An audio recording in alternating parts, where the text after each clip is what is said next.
In a recent patch, the producers of Genshin Impact introduced a minigame to prepare a dish translated as chicken tofu pudding. And here I quote, "The meat has been shaped, such that it is a chicken above chickens, yet does not look like chicken."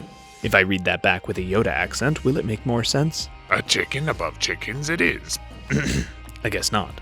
Anyway, this is a popular Sichuan dish that replicates the texture of tofu with chicken, paired with a flavorful broth and served with poached vegetables. In fact, as awesome as making tofu out of meat sounds, the broth is the most important part. Here I've begun by adding chopped scallions and ginger to water. Then I'll pour in chicken stock because plain water is boring. It needs a good dash of salt, and then I'll bring this to a boil. Meanwhile, I'm chopping lemongrass. This isn't traditional, but why not? Think of the stock as your canvas. I'll be riffing off Thai fusion, with notes of ginger, lemon, and heck, maybe even basil. Into the stock also goes a couple tablespoons of high-quality dry cooking wine like sherry. Or if you don't have sherry, sake. If you don't have sake, mirin. If you don't have mirin, give up and add soup concentrate instead. You know what? Use concentrate anyway, and throw in a flavor pouch. This is basically cheating, but you'll save yourself hours reducing stock from scratch. Pass the soup base through a sieve to clarify it, and then set aside 2 cups, plus a little extra for good measure. Toss the remainder into a large pot for poaching your meat, and then you can move on to preparing your chicken. You'll need about 150 grams per portion. That's about a half a chicken breast or 2 to 3 tenders. It's important to remove any tendons or fat on the meat before processing, and since this gets grisly, it's a good time to switch over to another peculiar point about preparation. In the minigame, they reference the traditional method of mincing meat, namely using the blunt side of a sharp instrument. In this case, they recommend a sword, but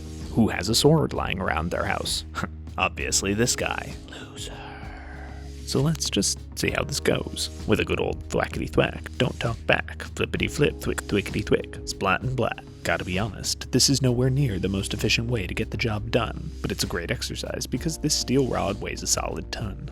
Still, I want an edible end product, so I'll resort to modern methods, and just toss the chicken goo into a blender, along with a couple tablespoons of leftover wine, and roughly a cup of the reserved stock. Keep in mind that all the ingredients should be relatively cool when they go into the blender, and just give it a few intermittent pulses, otherwise you might just cook it early. Now go ahead and pass the goop through a sieve with an egg white, and mash it around with your fingers until all the smooth stuff has passed through, leaving a mess of sinew and lumpy bumps behind. Most chicken tofu pudding recipes call for a binder like cornstarch or chickpea flour, so add a tablespoon of whichever you have handy, though chickpea flour is preferred, and mix it all together before passing it through the sieve one more time.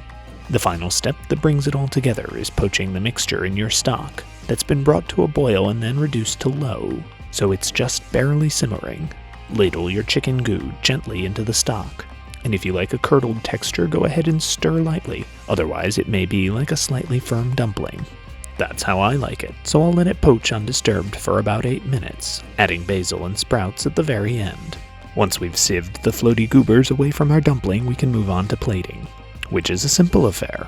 Just lay the dumpling in a bowl, and take your time arranging the vegetables as attractively as you humanly can, and then heat up the remainder of your reserved stock and pour it over the top.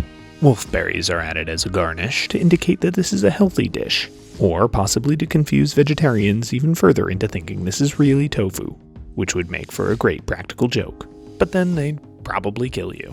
Honestly, it looks, feels, and tastes pretty darn similar. You could fool me, so bon appetit, and once again, thanks for watching.